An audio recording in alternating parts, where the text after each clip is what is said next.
Hey, welcome to my house. Just head on in this way. My table's set up in there. You can just set your stuff down wherever you want and take a seat. Can I get you a drink or anything before we start? Yeah, no problem. You look a little confused. Is everything okay? Oh, yeah, so Steve told me that you've never played before, and yeah, no, I have no problem with you being a new player at all, but um, I'm so sorry. I think him and I may have had a miscommunication. Um, he said that you had requested some help getting your character set up. Oh, okay.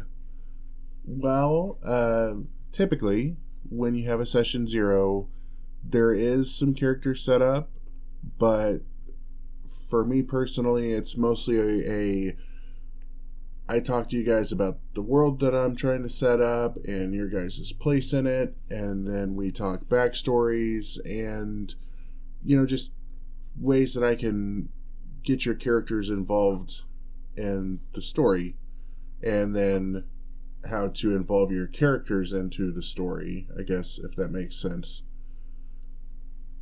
But I did kind of want to go over an actual character design with you so that we weren't doing that while everybody else was just sitting around waiting on us, if that's okay.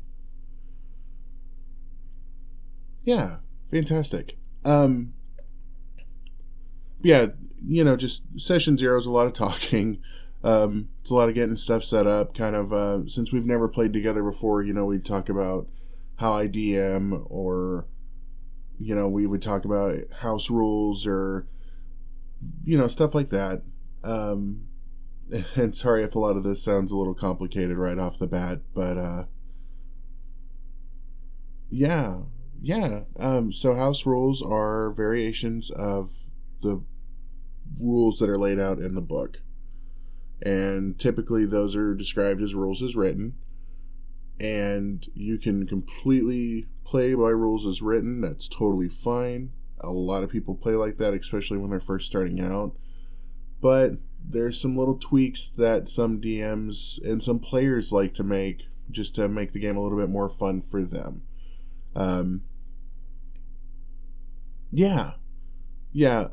of the main, home roll rules I follow is the rule of cool. If realistically the game's you really shouldn't do that, but it sounds really awesome, I will bend the rules a little bit so that you can pull it off. Yeah, it's nothing crazy. And if there's ever a discussion about rules, it'll be a discussion. Typically speaking, the dungeon master is the authority, so it's his world, or her world, sorry.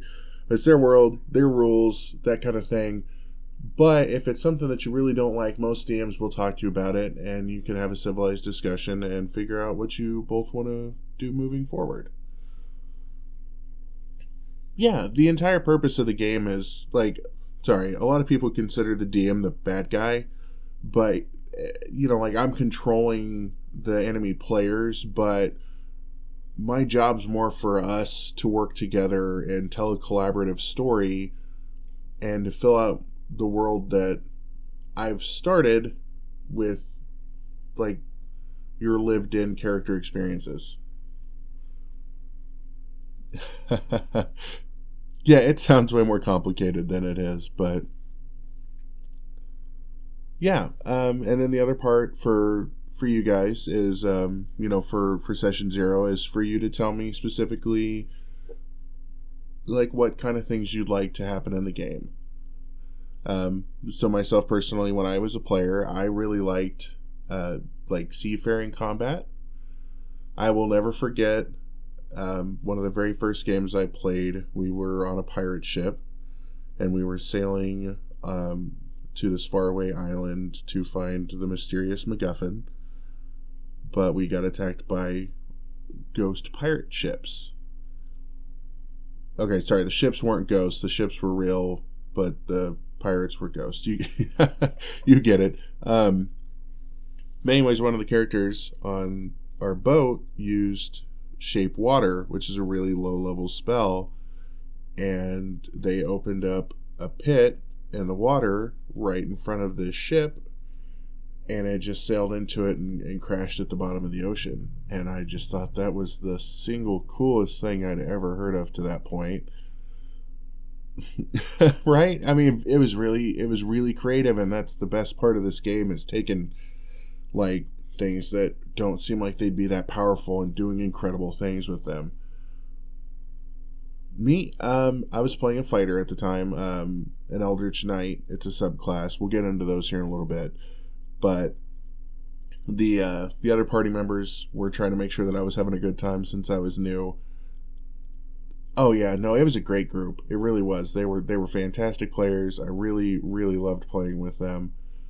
The DM and everybody really got super busy with life and everything, so it kind of had to end. But I really enjoyed playing with them. They were an amazing first group for me. But they went out of their way. One of the characters cast Fly on me so that my character could fly between the ships. And then they gave me Haste so that I could attack more often. And then I think the DM had given me a Flaming Axe that game. So just imagine this giant fighter in full plate mail zooming around with a flaming axe, just attacking things. It was fantastic. But anyways, I'm sorry, that was a bit of a tangent, but yeah, just there's, like you said, there's a lot of give and take. A good DM will do their best to integrate your character in the story and also give you the specifics of what you're wanting to do in your game. If there's a specific thing that you really want to try, a good DM will try to put that in the game, if it's possible. I'm not saying that it's a bad DM if they can't make it work. Yeah, so character creation's pretty straightforward. You bought a player's handbook? No, that's great. So your first step is deciding what you want to play. The way I like to divide the classes up is with martial characters, casters, and then half casters. Yeah, so martial characters are, typically speaking, the people that have a really high armor score, so they're hard to hit. They usually have quite a bit of HP, and then, they get in close and deal damage. Obviously, there's variations of that, like rogues and monks typically don't have as much straight armor as, say, a fighter or a barbarian, but they make up for it by being extra dexterous and hard to hit. So armor and dexterity both add to your armor score, because the game feels like if you're wearing heavy armor, obviously it would take a lot more to get through that heavy armor, but also if you're wearing lighter armor but your character is particularly good at dodging attacks, that instead of, flavor wise, or when you're imagining it, instead of a great sword just clanging off your armor, your character would just deftly dodge it or parry it or whatever. But yeah, those are typically your monks, your rogues, your barbarians, your fighters. Then you've got casters, which are sorcerers, warlocks, clerics, and wizards. And as the name suggests, they mostly spend their time casting spells. Spells can range from healing or dealing lots of damage or doing side effects and controlling the field. Yeah. Spellcasters are a little bit more advanced because you have to keep track of your spells that you've prepared, and depending on the DM, spell components, and making sure that you have enough spell slots, stuff like that. Yeah, so every caster has a specific amount of spells that they can have prepared, which means that those are the spells that you've picked, those are what you can cast, and then you have spell slots, and every time you cast a spell, it takes a spell slot. except for cantrips, which are considered a level 0 spell, and you can cast cantrips as often as you want. Yeah, cantrips are basically just the game's way of making your wizard not completely useless once they've run out of spell slots.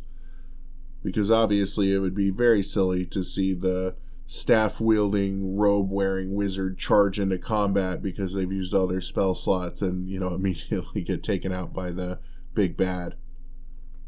Although there are some wizard classes that can melee battle, but we'll get to that later. And then lastly, there's half-casters. Half-casters usually provide a middle playing ground. They don't get cantrips, and they can't learn as high of level spells as the full casters do, but they're also partially martial characters, so they're able to just use their weapons and deal damage. That's paladins and rangers. But the key when you're picking a class is just to remember that you're picking what you think would be the most fun to play. Right. A lot of games tend to try to make sure that there are specific characters that fill roles.